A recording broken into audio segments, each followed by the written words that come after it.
I guess a small business to me is not a lot different than a large business.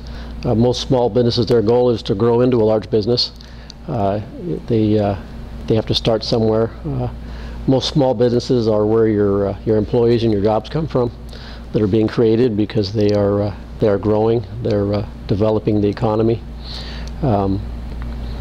What I could add as a legislator, probably the benefits to small business are not a lot different than the benefits to large business. We need to continue to work to develop a statutory system that supports business growth and development. We tried to run the jobs package this last year. It did pass out of the House, but it reached some obstacles in the Senate that couldn't get out of there. There's nothing more important in the economy right now than creating jobs and getting people back to work. In an effort to do that, one of the biggest negatives we have in Arizona is our tax structure. Our property taxes for business are out of line with the rest of the country, particularly the western United States. Property taxes in general in the West tend to be lower.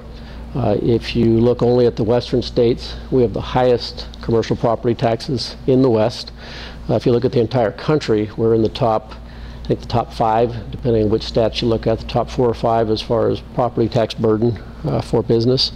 Our corporate income tax is high. Again, particularly for the West, it is high. One of the most important things I would look towards is trying to lower the commercial property taxes as well as the income tax. I did not support the sales tax that we just passed at the ballot. I was not supportive of it when I saw the projections that we could lose as many as 40,000 jobs as a result of the increased tax. Did not benefit business there. We are managing to put ourselves as one of the higher sales tax areas as well, to go along with our other higher than average taxes in the country, which makes it more and more difficult to attract business here. We have lost 300,000 jobs plus so far in this recession. We've lost more jobs per capita than any other state in the country.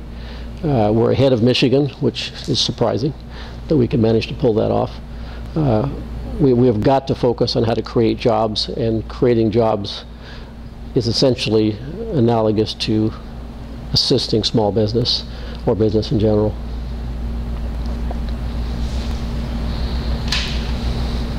What do you see as your primary function as a state representative, and how does this job description allow you to impact small business? So my primary function as a legislator is to represent the needs of my district, and secondarily the Arizona as a state. But my first obligation and commitment needs to be to my district and to activities that benefit my district.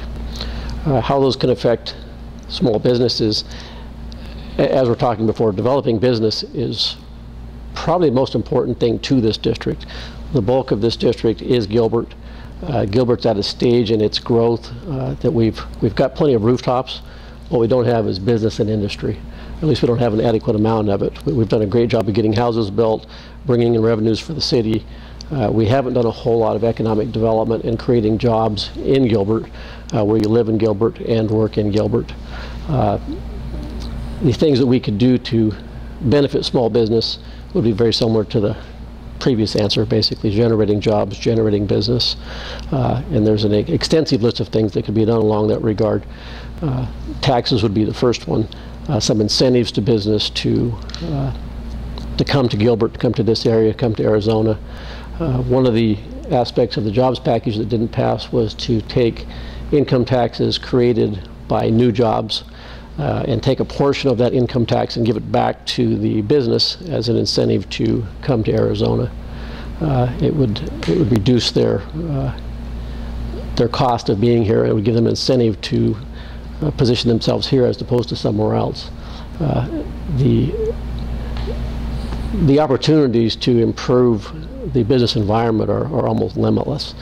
Anywhere from giving back to the job creator part of the taxes that are created, to lowering tax burden that they have, to incentives for properties, to creating infrastructure to get to their business. It just goes on and on. The real question is, what can you do to improve it? It's probably a tough question to answer now until we get further along the election process, because most of the polls anticipate that the House of Representatives will be more conservative in the next cycle. The Senate may well be more moderate or may stay the same as it is now. A lot will depend on what the position of the three houses are, the executive branch, the House, and the Senate, because that will dictate what the possibilities are. There's a lot of things you could want to do, you could desire to do, but the real key is going to be to look at what the landscape is once we get through the election, and then look at what's possible to really get done.